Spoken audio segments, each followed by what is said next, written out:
நாம் நம்மை பரிசுத்தம் பண்ணிக்கொள்ள வேண்டும். அல்லேலூயா.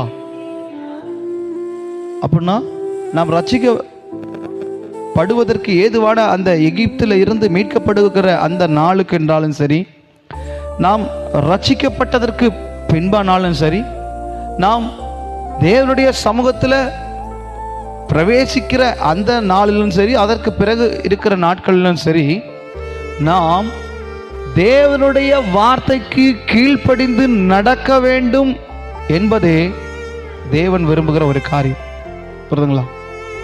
அவர்கள் தங்களை எப்படி பரிசுத்தம் பண்ணி கொள்வார்கள் என்று சொன்னால், இஸ்ரவேல் ஜனங்கள் அவர்கள் தங்கள் கிரியைகளினால தங்களை பரிசுத்தம் பண்ணி கொள்ளுவாங்க. ஆட்டுக்குட்டியின் இரத்தத்தினால அவர்கள் தங்களை பரிசுத்தம் பண்ணி கொள்ளுவார்கள். தேவனுக்கு பலி செலுத்துகிறதுனால அவர்கள் தங்களை பரிசுத்தம் பண்ணி கொள்ளுவார்கள். இப்படியாக கர்த்தருடைய வார்த்தைக்கு அவர்கள் கீழ்ப்படிந்து, பாருங்க, கர்த்தருடைய வார்த்தைக்கு சொல்லுங்க, கர்த்தருடைய வார்த்தைக்கு கீழ்ப்படிந்து அவர்கள் தங்களை பரிசுத்தம் பண்ணி கொள்வார்கள். இன்றைக்கு ஆவிக்குரிய இஸ்ரவேலர்களாய் இருக்கிற நீங்களும் நானும் கூட இந்த வார்த்தை அன்றைக்கு இஸ்ரவேல் ஜனங்களுக்கு மாத்திரமல்ல. பாருங்க, மாம்சத்தின்படி நாம் இஸ்ரவேலர்கள் அல்ல. மாம்சத்தின்படி நாம இஸ்ரவேலர்கள் அல்ல. இஸ்ரவேலர்கள்னா அவர்கள் வாக்குத்தத்தம் பண்ணப்பட்ட தேவனால் தெரிந்தெடுக்கப்பட்ட ஒரு சந்ததி, பரிசுத்தமாக்கப்பட்ட ஒரு சந்ததி, ஆபிரகாமின் வம்சமாய் வந்தவர்கள்.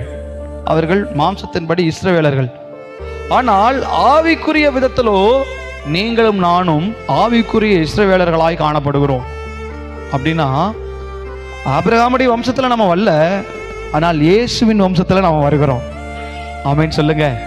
இயேசுவின் இரத்தத்தினால் நாம் மீட்கப்பட்டபடியினால, இயேசுவின் இரத்தத்தினால் கழுவப்பட்டபடியினால நாம் ஆவிக்குரிய இஸ்ரவேலர்களாய் காணப்படுகிறோம். ஆகையினால கவனிங்க, கர்த்தருடைய வார்த்தை இந்த 2025 வருடத்தின் கடைசி 2 வாரம் தான் இருக்கு.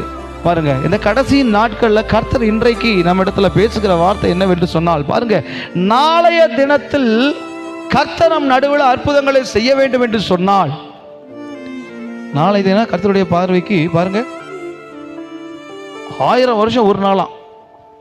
பாருங்க, ஒவ்வொரு நாளையும் குறித்து சொல்றாரு இங்க. அப்ப பாருங்க, நாம எடுத்துக்கலாம், அடுத்த வருடத்துல கர்த்தர் உங்க வாழ்க்கையில அற்புதங்களை காண செய்யணுமா?